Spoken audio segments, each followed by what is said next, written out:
How's it going, Laser Bruce? Up, Bobby Sixkilla. Welcome back to Shinrai, Broken Beyond Despair. Now, if you remember in the last episode, our character, should I say, Raiko, kind of came to the conclusion that Hero was the prime suspect. I'm still convinced that Runa is the prime suspect, but that's how it's rolling.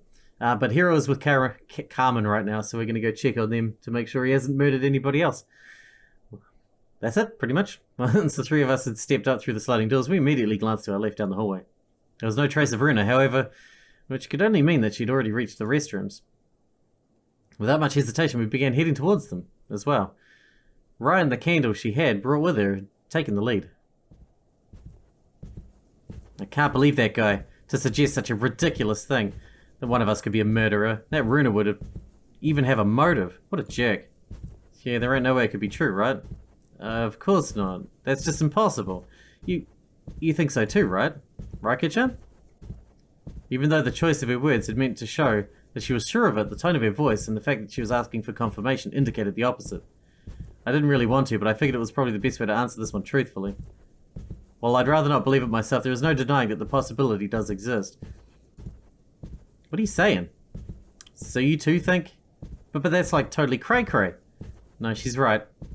She's absolutely right. Just like Taiko is. Huh? For a moment, Rai fell silent. Deep inside, she must have known all along. She just hadn't been able to admit it. I know he didn't say any of those things to be mean or anything, or because he's convinced that they're true. He said them because they're a possibility. Taiko's always had a strong sense of justice. That's one of the things I like about him. He'd never cover for anyone who'd do something bad, not even if it was his best friend. He really only wants the truth to come to light. It might make him seem like a jerk at times, but I can't really blame him for that. I know he cares about everyone as much as I do. And even though he might present those possibilities, it doesn't mean he wants to believe them to be true. He's just being objective. Something I could never be. Not in a situation like this, I'd rather believe a ghost is behind this than any of my friends. Maybe I'm just too naive. Yeah, no shit. Right. I'm just scared he might be right. I have no idea what I'd do if he is. I'd rather not even think about it.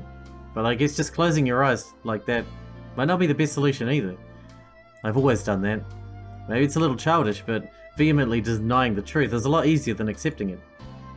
And this right here is something that'd be especially hard for me to accept. So all I can do is act like he's nuts and yell at him. Even though I don't really want to do that either. Well, she seemed to really feel bad about the way she'd reacted to Taiko.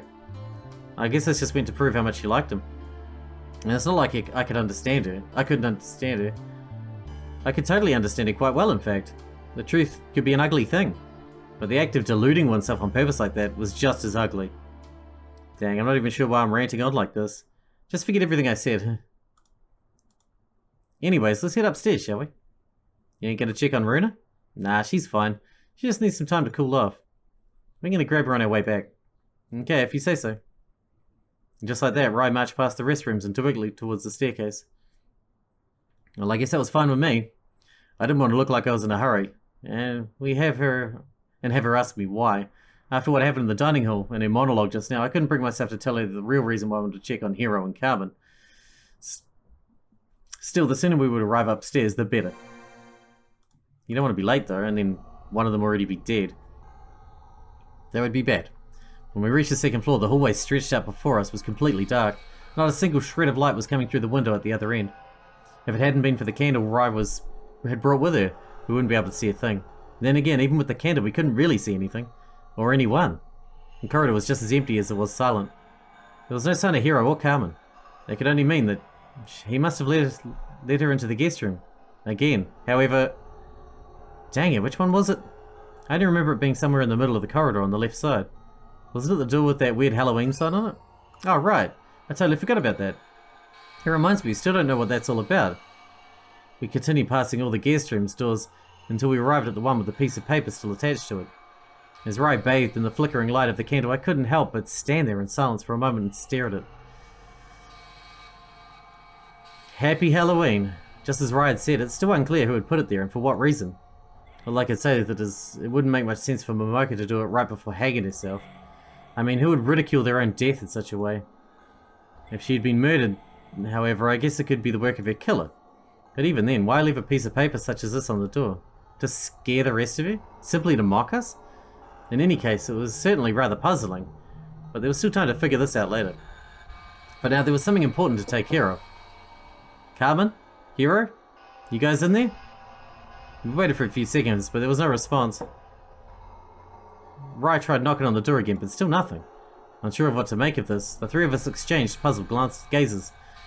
I suddenly had a really bad feeling about this. A little hesitant, Rai reached for the handle. She wrapped her fingers tightly around the metal and looked at Barachan and me for confirmation. Both gave her a nod, and with a gulp, she slowly pushed the door open.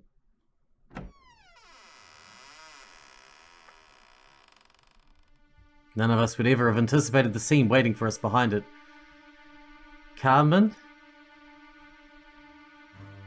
Uttering those words in an unstable voice, strained by disbelief and confusion, Rai came to an abrupt halt after barely setting foot into the room. Just like Barachan and me, she was sitting petrified by the sight lying in front of us. The dim light of her candle wasn't strong enough to penetrate the thick layers of darkness veiling most of the room's interior, but nevertheless... Carmen killed Hera? On the other side of the room, we could clearly see someone kneeling on the floor. The face was masked by shadows, but the clothes were unmistakably Carmen's. She wasn't showing any kind of reaction towards us, however. Instead, she was staring straight down at the ground, holding one of her hands high above her head. Carmen? What are you doing there? Again, no reply. It didn't seem like Carmen was paying us any attention at all. Just what was going on here? And what in the world was she holding in her hand? I couldn't really make it out due to the lack of light, but whatever it was... She suddenly let it swish down and rammed it into the floor, creating a wet, somewhat mushy sound on impact. I had no idea what just happened, but one thing was for sure. The floor was covered in the same tatami mats as the dining hall, so I couldn't have made that kind of noise. No, there was something else lying right beneath her. After slowly rising to her feet, Carmen turned towards us. For a short moment, she simply stared in our direction, still not speaking a single word. Carmen, what the hell's going on here? Where's Hero, and what did you just... Carmen, wait! Before we had a chance to react, Carmen spun around towards the open window and... jumped outside into the night. Carmen? What the hell? She just jumped out of the window. From the second floor. Curses. There was no way she'd... Hey. That on the floor there. Isn't that... Huh? Yes. It's Hero.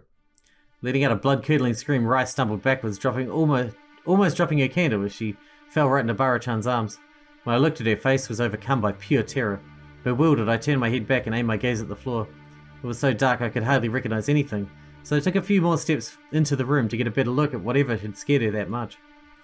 But my eyes spotted there on the floor, on the very spot where Carmen had been kneeling a moment ago. Hero's got a knife in his neck. Hero. That was Hero. He was lying there on his back, his face distorted by pain and agony, into an ugly grimace. Eyes rolled into the back of his head, mouth wide open, giving off a soundless scream. His lips were painted red by the blood spilling across his tongue and running down his jaw. He was dead. There was absolutely no reason to think otherwise. The kitchen knife buried deep in his throat was all we needed to look at, to be certain. My head automatically shot up to cover my mouth, as I felt a thick lump forming inside my own throat. Massive enough to almost make me choke. It was such a disgusting sight, but no matter how much I wanted to, I just couldn't turn my eyes away.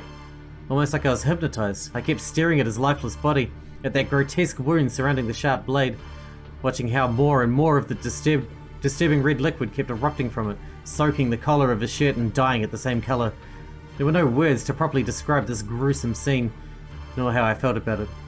So that was what Carmen had been doing. She'd... right in front of our very eyes. Carmen. Thinking that name alone helped me break the spell and avert my eyes. There was no time for this. I tried pulling myself together and bolted for the window. When I reached it, I quickly leaned outside and immediately spotted her. Carmen had safely managed to reach the ground. For a second I was stunned as how she even managed to accomplish such a feat. Then I noticed the pipe to my left vertically stretched across the building's outer wall. There was a red rope tied to it, still swinging left and right.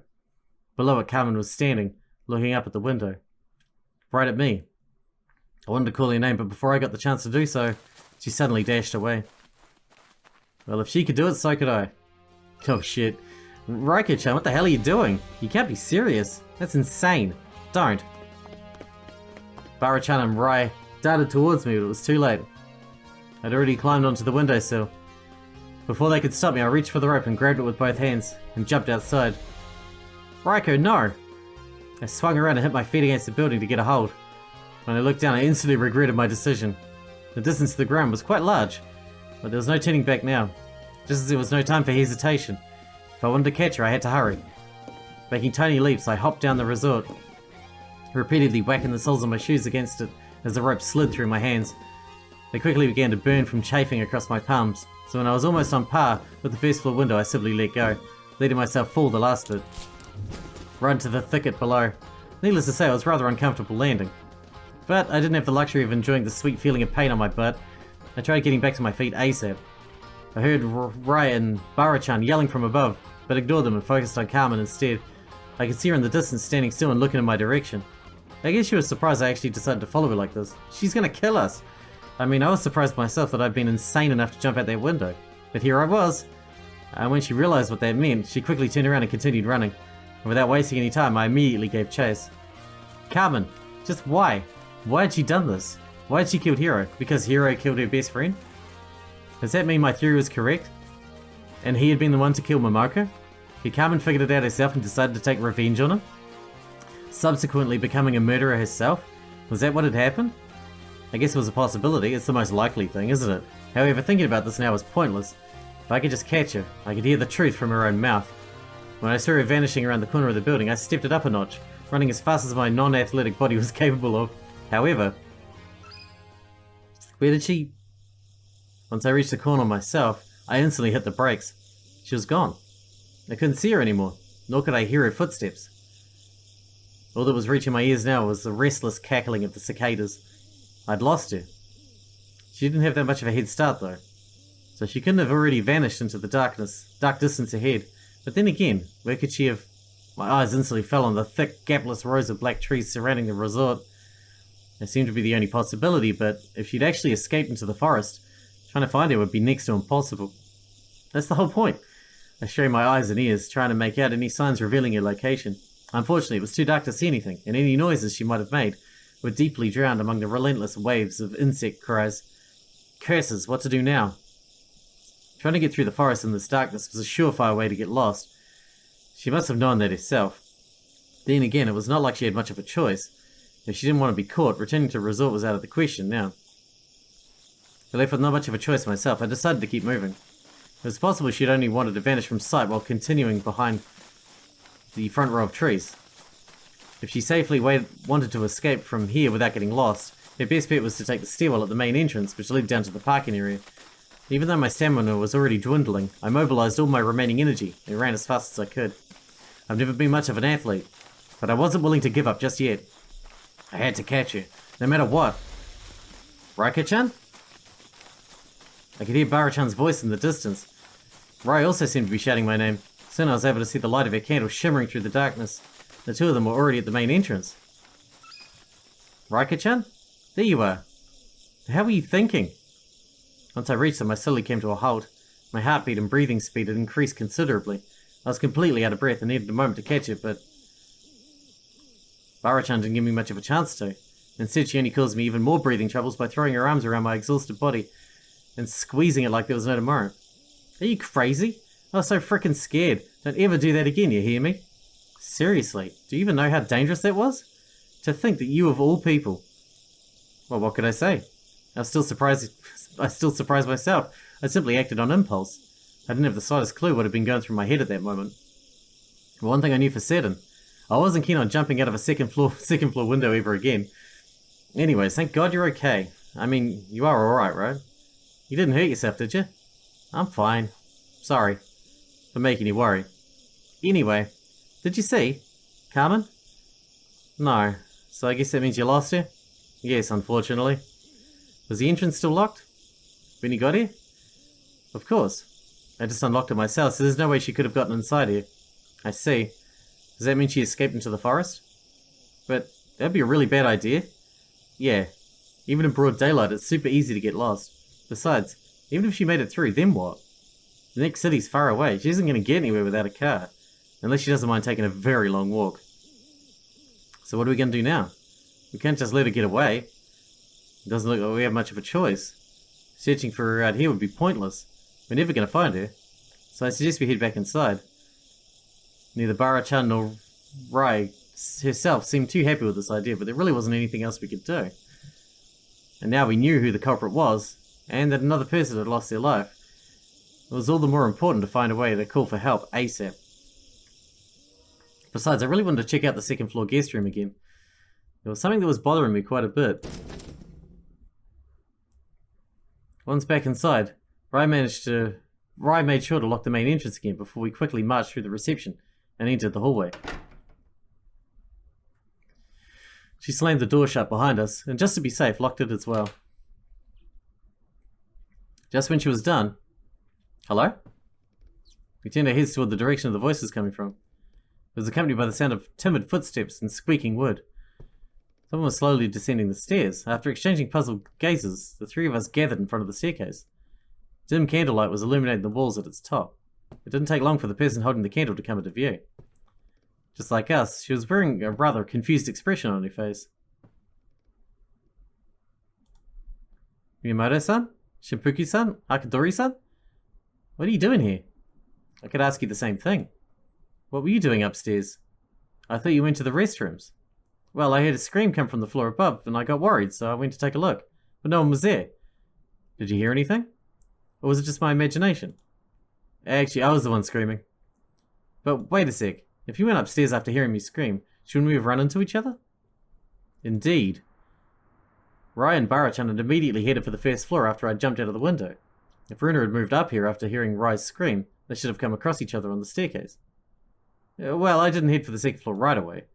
Don't forget I was still inside the restrooms being occupied. Also, I wasn't sure at first if I'd simply imagined it. It was only when I heard some more noise coming from the staircase that I decided to go take a look. Does that mean we just missed each other? It certainly sounded that way. So apparently, right after Barachan and Rai had gone to the reception and headed outside to look for me, Runa had left the restrooms to move up to the second floor. If that was true, they perfectly missed each other. In any case, whatever happened up there caused you to scream anyway. And where are Shirataki-san and Aika-san? But you didn't see for yourself? Didn't you take a look into the guest room? Well, I tried knocking at the door, but I didn't get a response. And since it's locked, I assumed no one was there and decided to head back. What? What do you mean it's locked? Just what I said. The guest room where I found Mori-san is locked. Are you telling me that wasn't your doing, Miyamoto-san? Rai didn't know what to reply. Just like Barachan and I, she was utterly speechless. What the heck was going on here now? So Runa hadn't seen Hiro's corpse? Because the guest room was locked? How is it even possible? Miyamoto-san? Huh? Oh yeah, that's right. I totally forgot, but I did lock the room myself. Probably better no one enters until the police arrive, you know? As for me screaming, I just got startled by my own shadow was all. Oh boy. Rai really was the worst liar I'd ever met. Runa gave her a suspicious look. She'd obviously realized that Rai wasn't telling the truth, but apparently decided not to press the issue any further. Anyways, would you please head back to the dining hall? I know Taiko pissed you off, but, well, you know how he is. He just... Yes, I know. To be fair, I might have overreacted myself. And I guess arguing among each other is the last thing we should be doing in our current situation. We need to work together if we want to accomplish anything, so I was planning to head back and try to clear things up anyway. What about you, however? And Shirataki-san and Aiga-san? It's a bit complicated. I'll explain everything once everyone's back in the dining hall. We're just gonna check one more thing real quick and then head back there as well. Alright. I'll let Kakai-san and Tamashi-san know. Thanks. Without speaking another word, Runa turned around and headed towards the dining hall. We waited until she reached the sliding doors, and once she had disappeared through them, Rai let out a deep sigh of relief. Didn't take long for that relief to turn into a mixture of guilt and grief, however. Why didn't you tell her the truth? I was going to bring myself to tell her about Hiro. But she's going to find out sooner or later anyway. I know that, but still. Clenching one hand into a fist and tightening the grip of the other around her candle, Rai internally cursed our situation. Telling the others what we'd witnessed upstairs wasn't going to be easy. But as Barachan had said, sooner or later she had to. There was no way around it. She'd seen the ugly truth with her own eyes. This time, there was no deluding herself. Anyway, let's go upstairs. Guess it's time we take another look at that guest room. Barachan and I nodded in agreement, and with that, the three of us began climbing the stairs once again. All we could do was hope that Runa had simply been mistaken somehow. Unfortunately, it was just as she told us. What the heck? You gotta be kidding me. It's really locked. It certainly was. No matter how violently Rai rattled the handle, the door won't open. Speechlessly, we stood in front of it, staring at that disgusting piece of paper with the words Happy Halloween scribbled on it. Yes, I was sure of it now. It was only there to mock us. This is bullshit. The door was open. You two saw it. It was open before, and I swear I didn't lock it. Nabara can confirm that. Yes, when we saw you, you were unharmed after jumping out the window. We immediately ran downstairs, and we definitely left the door open. But why is it locked then? Hell if I know. I presume it's not possible to lock it some other way. Like using a sliding bolt from the inside, for example? You know, similar to the breaker room window? No, all the doors here can only be locked with a key. There's no other way. So I really don't get what's happening here. A ghost? It can only be a ghost. Baro-chan, will you ever stop that? Well, how do you explain this then? Rai's the only one with them keys. Right, speaking of keys. Once again, Rai fetched her keys. Her hand was shaking as she hesitantly steered the blade toward the lock. You could almost feel the tension emanating from her body. It's not going to work though, is it? Just like the breaker room. Was it going to fit or... It worked. With all the hesitation gone now, Rai grabbed the handle and pushed the door into the room.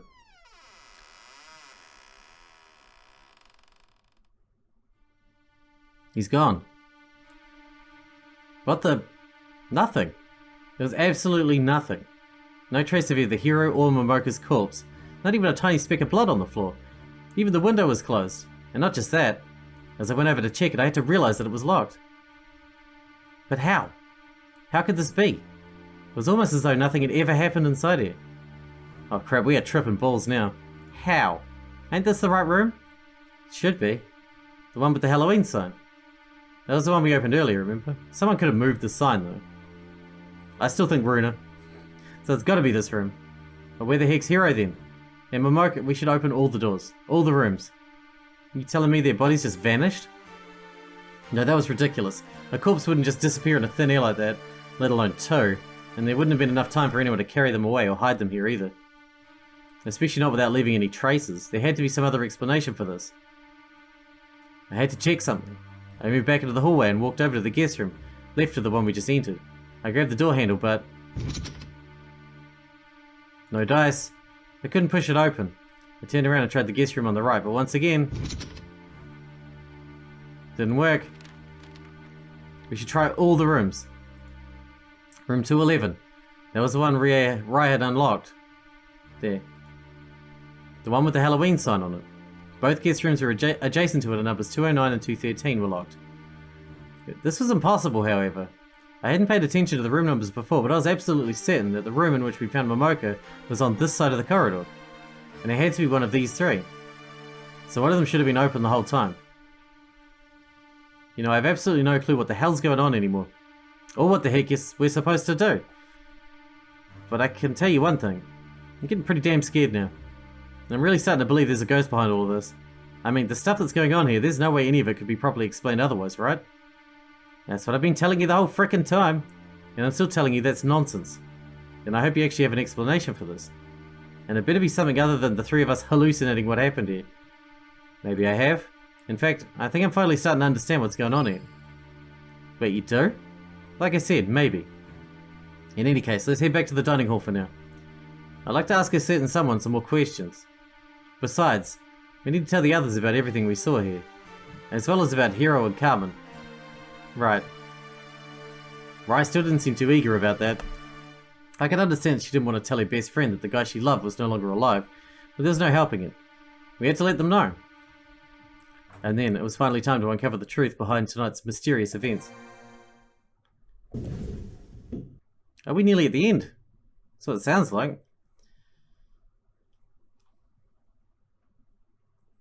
When we returned to the dining hall, Taiko, Mika, and Runa were standing there, their eyes already fixed on us, as though they'd been watching the sliding doors the entire time. Their expression said everything. Rai gulped hard as their gazes met hers. She seemed to realize that trying to draw anything out wasn't going to make it any easier. So after taking a deep breath to calm herself, she walked towards them and began explaining everything.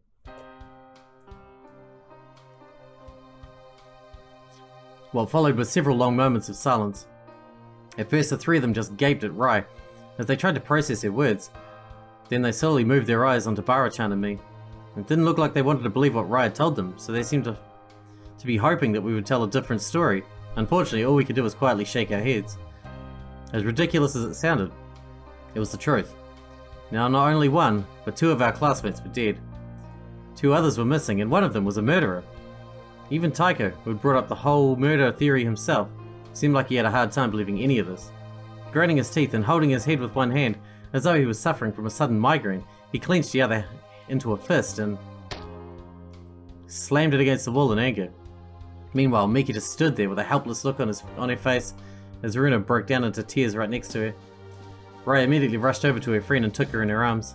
Along with Bara-chan, she began to shed some tears of her own. Due to all the panic, fear and confusion, we had never gotten the time to let things sink. However, now that we did have a chance to properly process the most recent events, we were struck even harder by the grim reality of our situation, and its frightening implications.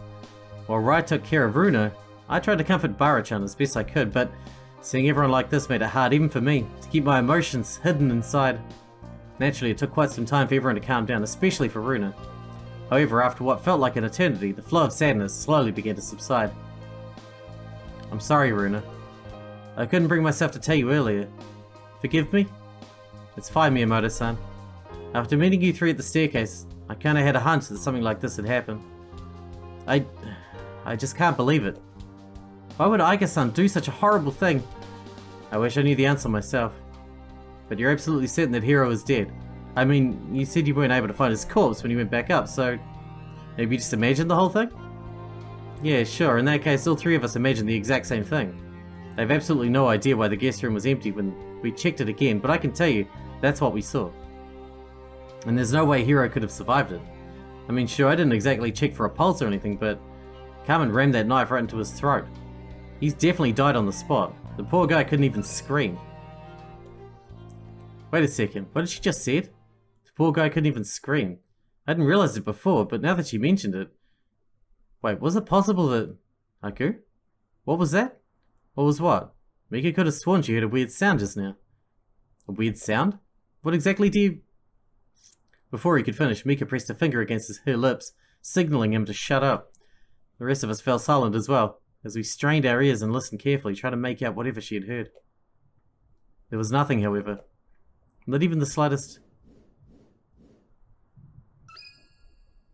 No, wait.